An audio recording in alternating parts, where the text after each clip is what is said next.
All right, welcome everyone to another coffee tasting. Today we have a special guest, Gavin.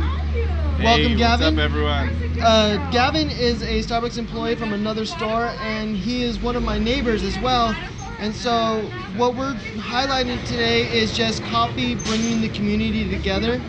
So one day I just noticed my neighbor Gavin carrying his Starbucks apron, and I just decided to, take that moment and say hi and introduce myself and, get to know a little bit more about my neighbor. And this is kind of like an inspiration for each of us to use coffee as a reason to say hi to our neighbor or just that person that we see every day that we wouldn't normally say hi to.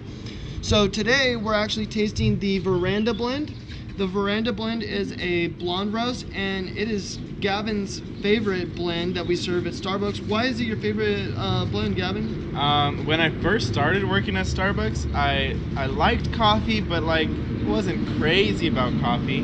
But then I started drinking Veranda, and it wasn't as strong or as punchy as like a dark roast or a medium roast would be. It was just really smooth and kind of more sweet. Absolutely.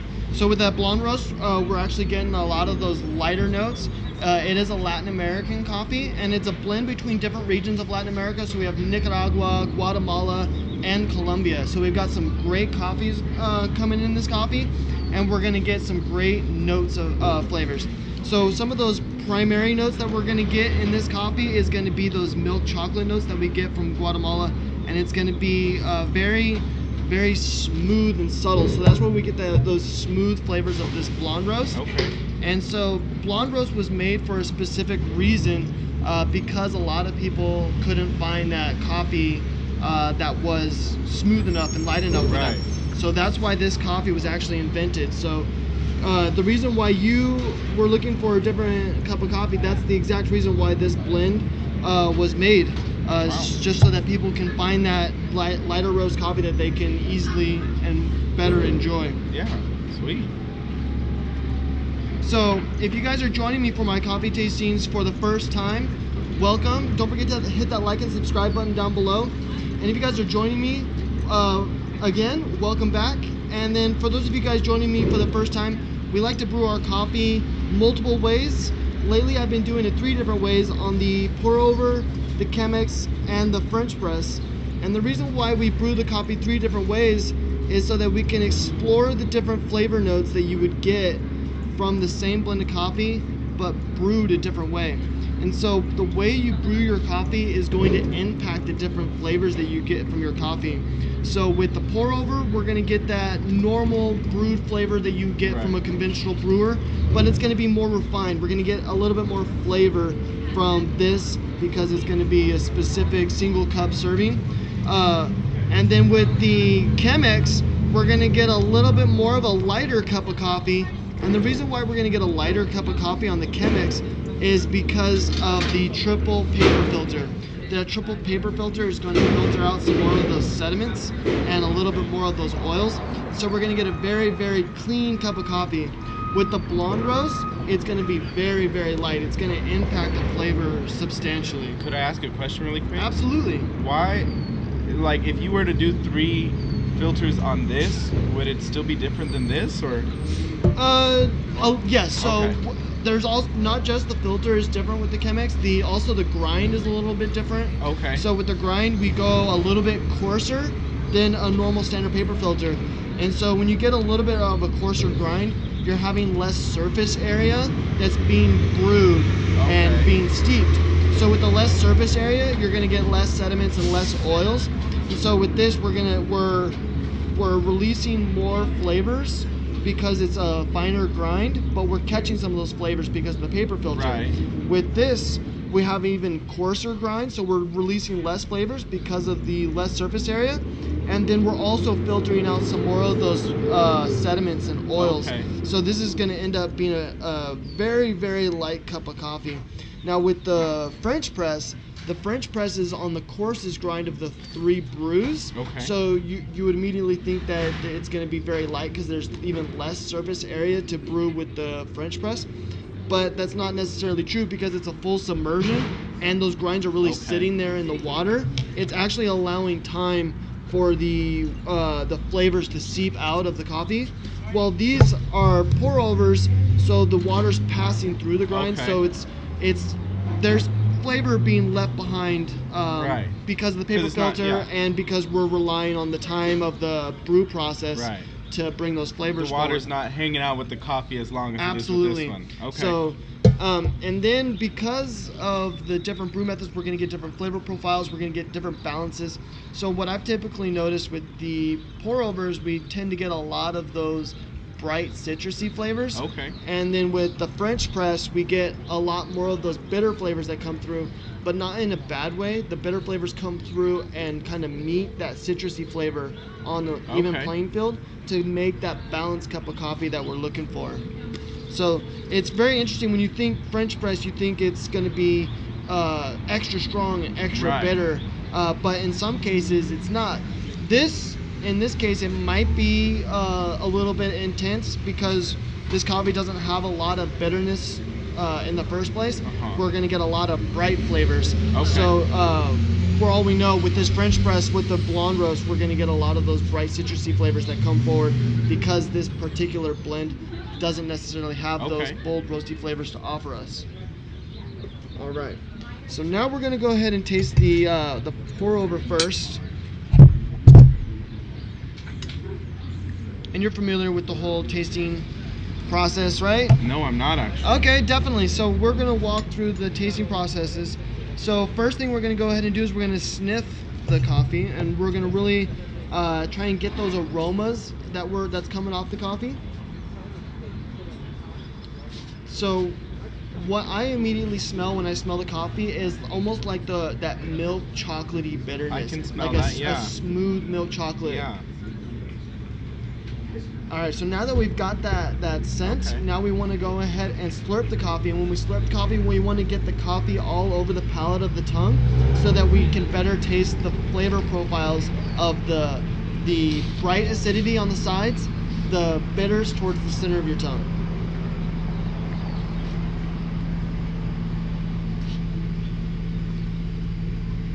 And so just like I expected with this one, we're getting a lot of bright flavors. And those bright flavors with the pour over is very interesting because you don't necessarily get this flavor profile a lot with the blonde roast, but we're getting a little bit of roastiness. Like it almost has like a spicy brightness to it. Yeah. And so that's kind of like those roasty flavors coming out from the roasting process. Okay. And so that's what's giving us those impactful flavors of that roastiness. And why we're getting those roasty flavors is because a lot of those sediments are being held back from the paper filter. So we're getting a lot of those bright flavors, and those bright flavors is those bright roasty notes. Very good. I like that. That's even though it's got that bright roasty flavor, it's still really smooth and mellow. So it's not very intense. It's got that blonde quality for sure. Yeah. Yeah. Usually I put a lot of cream or sweetener in my coffee, but even just that black. Okay. Was pretty good. Definitely. You know? So now we're gonna taste the Chemex. So with the Chemex, we have that triple paper filter. So we're gonna catch a lot more of those sediments and a lot more of those oils during the brew process. And then the grind is coarser, so there's less surface area being brewed on the surface of the coffee. So this is going to impact the flavor in a way that's going to make it much smoother and much lighter. So like how you notice that you don't necessarily need to add cream or sweetener to this because it was already so smooth. This is going to be even more of that? Yeah, Okay. absolutely. So we're going to go ahead and do the same thing. We're going to smell it. So right off the bat, those bitter milk chocolate flavors is definitely not as predominant in this scent. We're getting a little bit more of those bright floral flavors. All right, let's go ahead and taste the coffee.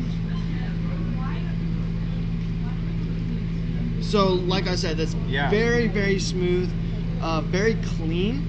And what's clean about it is the fact that we're getting almost no sediment.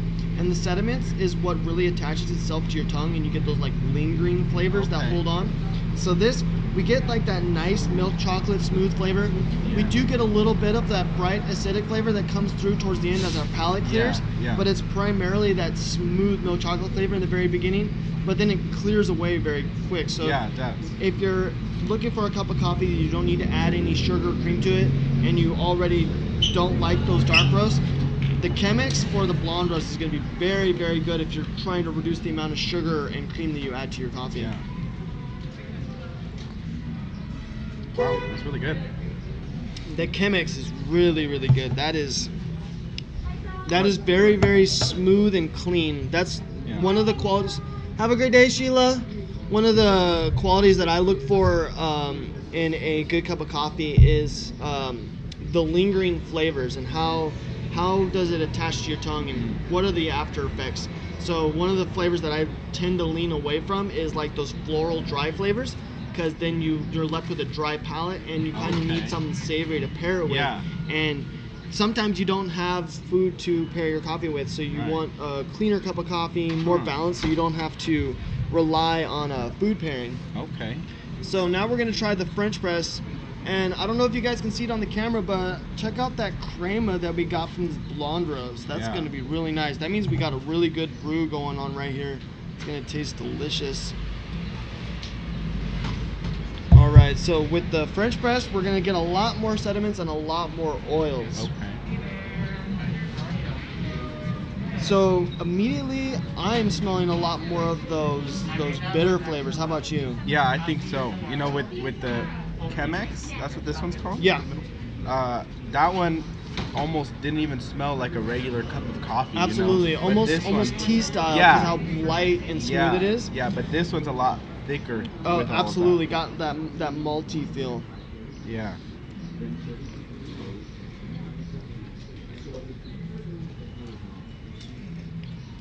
So with this one, we're getting those bright roasty flavors, but it's not as forward as it was on the pour over.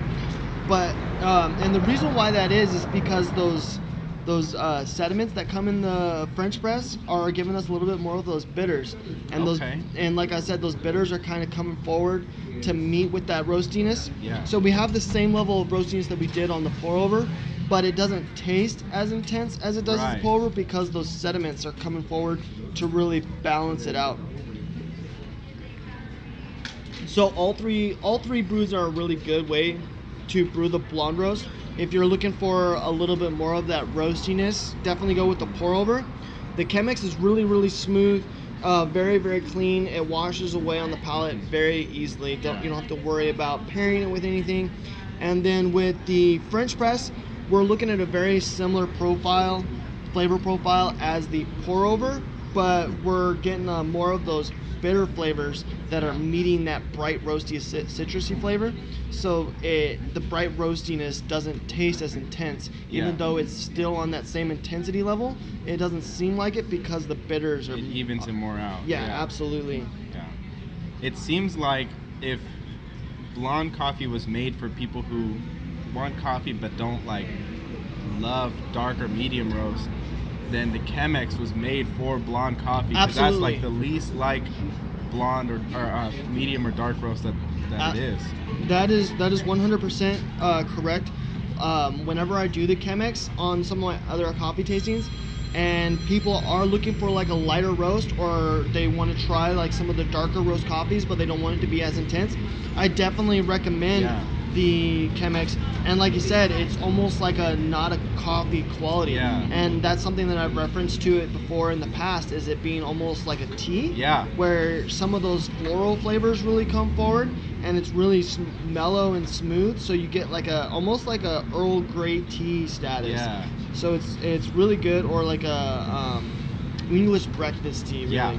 So I wanted to say that it tasted, or it felt more like a tea, but I didn't know if that sounded dumb or not. But that's exactly what it tasted like. And then it's even more so when we start to get into like the African coffees, and then we brew it on the Chemex, because the African coffees have a really strong floral fruity flavor.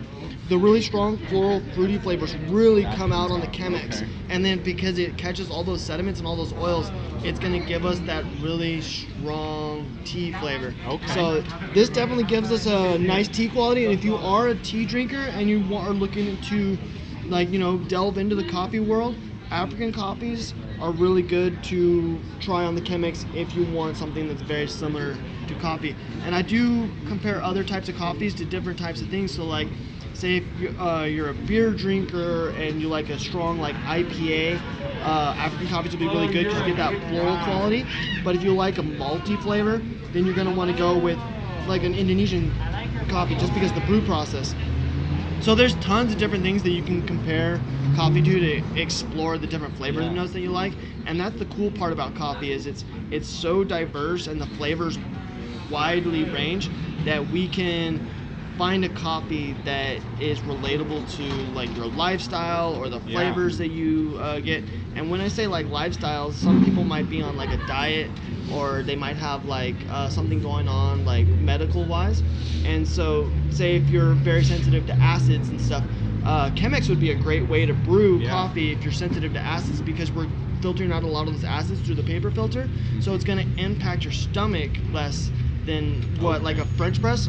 French press is going to be very harsh on someone who has a very sensitive stomach, because we're getting a lot of those sediments and a lot of those oils that are going to impact the gut biome. So the way you brew coffee might not be just depending on your flavor profile, but a lifestyle choice as well. So like depending on like your medical condition or whether or not you're trying to take in less oils or sediments and stuff, that might depict on your brew method. I never even thought of that. Yeah, it's pretty interesting. I'm gonna pour myself a little bit more of this Chemex. You're more than welcome to serve yourself up some more as well. Do some more of that too. Absolutely. So now that we've tasted the coffee, we're going to explore a little bit about the blonde roast and when it was made. We talked a little bit about it already when we first started the coffee tasting.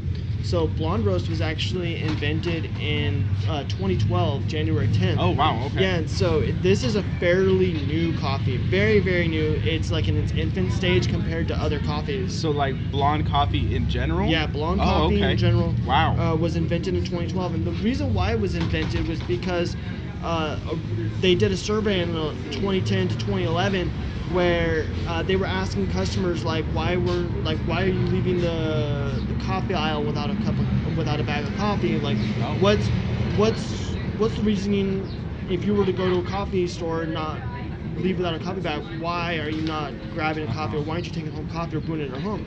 And the reasoning why is because around 25% of the people who go out and buy coffee, they couldn't find a roast that was light enough and smooth enough. And so because of this 25% of the customers looking for a smoother, lighter cup of coffee, they actually came out with the Veranda roast. And then it was in 2012, January 10th is when they launched the blonde launch.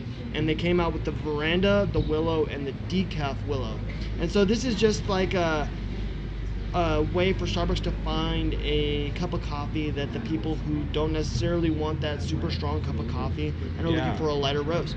And especially if if you're a tea drinker, this would be an exceptional cup of coffee to choose because it has that light, smooth tea quality. Wow. And then this cup of coffee is also a 3-region blend, but it's a 3-region blend from Latin America. So we have Guatemala, Nicaragua, and Colombia. And so the Nicaragua and the Guatemala is what's really gonna give us those milk chocolate smooth notes, and then the Colombia is what's gonna give us those really, really smooth mellow notes. So we get the chocolate bitters from the Guatemala and the Nicaragua, and the smooth Colombia is really known for its like really, really rich, smooth coffee. I forget the name of the famous coffee grower in Colombia. They even say it in a movie. And Juan Valdez, the famous coffee grower in Colombia. So like he's like super famous for his coffee and it being very, very smooth. And so we pretty much have coffee that's inspired from him in this coffee. And you know, we got that like exceptional smoothness, the Colombian rich coffee. So that's what really makes this cup of coffee. If you were to do the Willow blend is a Latin American and African blend. And with that African blend, we're gonna get a little bit more of those acid flavors. So that one didn't really pick up that well. The Veranda blend is the one that really stuck around. I think you can still get the Willow blend in the grocery stores, but it's no longer available in like the actual retail stores. And then another interesting note about this coffee is this coffee in Canada is called True North Blend. So it actually has a different name in Canada. And this is a very, very popular blend in Canada because of those light roasty notes that you have in there. And those light roasty notes give you like a slight feeling of warmth.